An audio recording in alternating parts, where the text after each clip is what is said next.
pamilya, Lord, kanamong tanan Ginoo na sa pagsugod namo karon Lord, so ginauban sa pagtapos ini, ikaw po magagiya, keep safe sa mga ubanan Lord, na padulong pa rin dapita. Ganito lang Lord, ang salamatan, ganito lamang sa ngalan ni Jesus. Amen. Amen. At ito sa pagdaig sa tunggoy nga Dios, mga igsoon.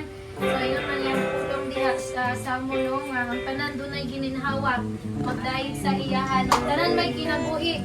Ang ayan nga modaig sa tunggoy nga Dios. Amen. Hallelujah. Let's sing the song. Mahal na mahal kita Panginoon.